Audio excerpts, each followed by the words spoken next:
ঐক্যমত্য কমিশন এখন তাহলে কি তারা প্রতারণা এবং বিশ্বাস ভঙ্গের দায়ে এখন তারা কি অভিযুক্ত? এই মুহূর্তে বাংলাদেশে আমরা যখন আছি, বাংলাদেশ এই মুহূর্তে একটা ক্রস রোডের মধ্যে আছে। সরকারের ছোট একটা পদক্ষেপ, ছোট একটা ভুল বিরাট বিপর্যয় ডেকে নিয়ে আসতে পারে। সরকারের ছোট একটা সিদ্ধান্ত একদিকে যেমন পরিস্থিতির একটা গুণগত উত্তরণ ঘটাতে পারে, আবার একটা সিদ্ধান্ত পরিস্থিতিকে নাজুক একটা ভয়াবহ সংঘাতের দিকে নিয়ে যেতে পারে।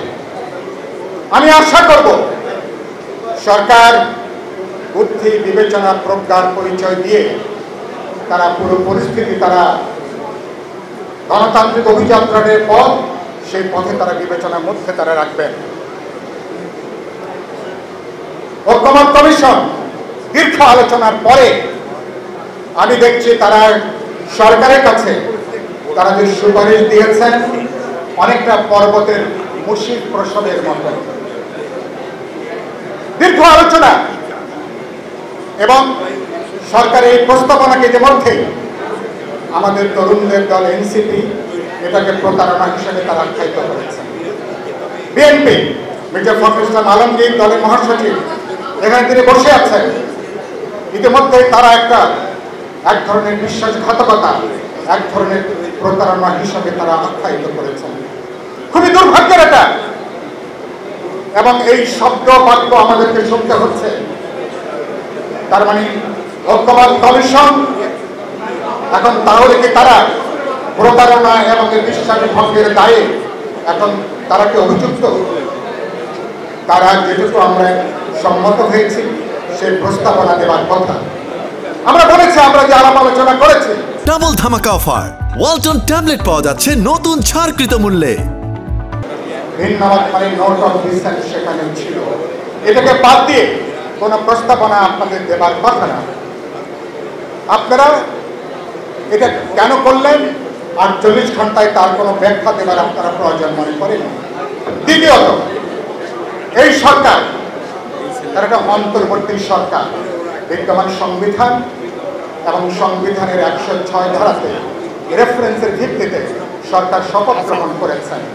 হ্যাঁ, সরকার কিছু এক্সট্রাঅর্ডিনারি পদক্ষেপ গ্রহণ করছেন, অভ্যুত্থানের মধ্য দিয়ে আমরা সরকারকে সমর্থন জুগিয়ে যাচ্ছি বলে তার উপরে ভিত্তি করে। কিন্তু এই সরকার তারা কিভাবে একটা সংবিধান সংশোধনের মতন একটা গুরুত্বপূর্ণ প্রশ্নে তারা কি কোনো নির্বাহী আদেশ জারি করে, তারা কি সংবিধানের কোনো সংশোধনের আদেশ জারি করতে পারেন না। এটা বাংলাদেশে গত 53-54 বছরের কোনো দ্বিতীয় নজির নাই।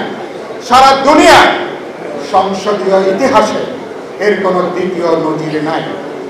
কোনো অধ্যাদেশ জারি করলে রাষ্ট্রপতির মধ্য দিয়ে সেটা জারি হয়, এবং ঐক্যমত্য কমিশন যে পরামর্শ দিয়েছেন সরকার যদি সে পথে হাঁটে, তার মানে বিদ্যমান সংবিধানের বিরুদ্ধে, যে সংবিধান ছুঁয়ে আপনারা শপথ নিয়েছেন 14 মাস, যে সংবিধানের অনুসারে আপনারা ক্ষমতায় আছেন, বাস্তবে তার বিরুদ্ধে তাকে বাস্তবে নাল এন্ড ভয়েড করে তাকে বিসর্জন দিয়ে আপনাদেরকে সরকারে থাকতে হবে।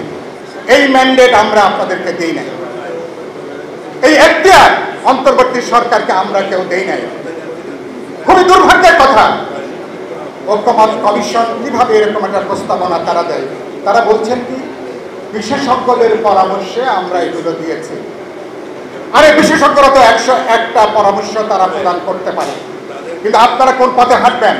আপনারা হাঁটবেন যেটা প্রফেসর ইউনুস বলেছিলেন, যেখানে দলগুলো ন্যূনতম ঐক্যমত, যেখানে সবাই আমাদের ঐক্যমত, সেটাই হবে আপনাদের ভিত্তি। বাস্তবে সেই ভিত্তির উপরে আপনারা দাঁড়াতে পারেন। তারপরে ওভারওয়েলমিং মেজরিটি ঐক্যমত্য কমিশনে 1-2 দল বাদে আমরা সবাই বলেছি ফেব্রুয়ারি প্রথমার্ধে জাতীয় নির্বাচনের দিন একই দিনে গণভোট অনুষ্ঠিত হবে। অথচ আপনারা অন্য জায়গায় ভিন্ন মত উল্লেখ করলেন না, কিন্তু এখানে 1-2 দল যেটা উল্লেখ করেছে আপনারা একই সাথে সেই প্রস্তাবনাও আপনারা দিয়ে দিয়েছেন। তা আপনাদের ইন্টেনশন নিয়ে কেউ যদি প্রশ্ন করে, আপনাদের উদ্দেশ্য নিয়ে কেউ যদি প্রশ্ন করে, আপনারা দেশটাকে বাস্তবে আপনারা কোথায় নিয়ে যেতে চান, আপনারাকে নতুন করে একটা সংঘাতের দিকে কি আপনারা কি নিয়ে যেতে চান? আমি মনে করি এই জায়গায় দাঁড়ানোর কোনো সুযোগ নেই। এখন যে পরিস্থিতি, এখনো কোনো সিদ্ধান্ত হয়নি।